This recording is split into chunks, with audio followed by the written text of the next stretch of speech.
This is Trevor McCoy, my brother and current employee of the CDC. Trevor, thank you so much for being here with me today. Pleasure to be here. What section of the CDC do you work for? So, I work for the Division of Environmental Health Science and Practice. We focus on the interaction of the environment and human health, and this can happen in many different ways. You could have, say, climate change, which causes heat waves, which can cause people to become very sick or sometimes die. We look at things like lead, how lead in the built environment interacts with people's health, air pollution, and how that affects people's rates of asthma, things like that. So we focus on how we can mitigate these health effects or prevent them entirely. How has having master's degrees in city planning and public policy from Georgia Tech impacted what you're able to do for your community? So much. So my city planning degree really gave me a more micro focus, as city planning often looks at sometimes individual parcels, city level projects. City planners can look at some very big projects, but they are much more micro compared to public policy. And when I did both of these degrees, I really felt like I got an understanding of how things work on the local, state, national, and even international levels, and just realizing how much more complicated things are than we often like to oversimplify them as being. Um, and it's given me a new perspective on how to help communities. Could you briefly talk about the Sustainable Food Systems course that you designed for Georgia Tech? Food and the environment interact much more than most people realize. And I have always found it fascinating to research. And during my time at Tech, I noticed that it wasn't really getting the attention that I believed it deserved. So I talked to my environmental health policy professor about my frustrations. And he was willing to help me to design a class at Georgia Tech on sustainable food systems. So we worked on that for about a year, where we designed the syllabus. I designed several lectures that I would teach. I secured funding to be a paid teaching assistant for the course. We secured individuals who were interested in being guest speakers. These are individuals from the Atlanta Regional Commission, the City of Atlanta, Truly Living Well, a local urban agriculture farm, and numerous others. And these guest speakers would speak to the class.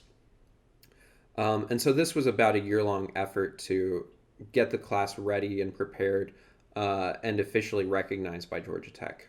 What kind of an impact do you think that course made on the community? Several of the students in that class got jobs through that class, whether it be talking to a guest speaker who works at an urban agriculture farm and them being interested in learning more about organic farming and wanting to do that for a summer, or talking to individuals at the City of Atlanta and learning more about different projects that they could potentially become involved in.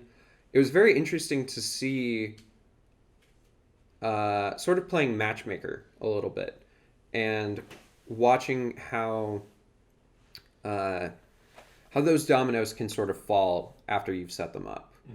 Um, I would also say that the class was relatively small because it was its first time ever being taught.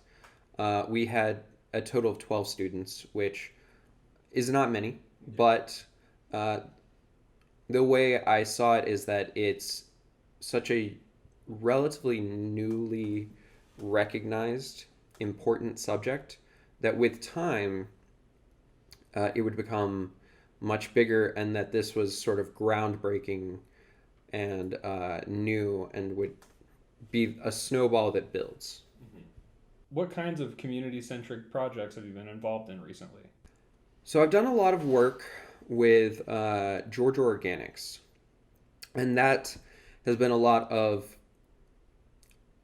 my city planning more micro focused, focusing specifically on individual counties, sometimes on individual farms.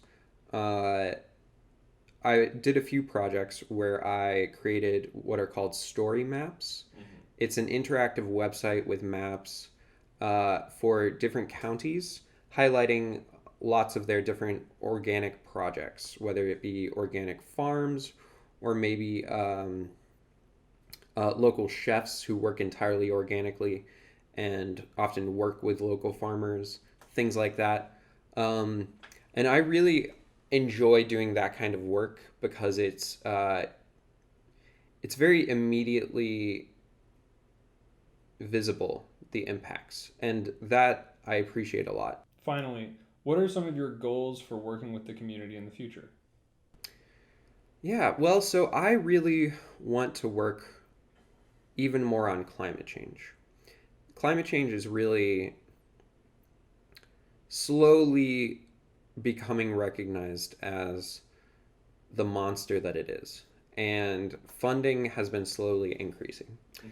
Uh, at the CDC, one of the biggest things we do is we take grant money and give it to different projects that we think are valuable.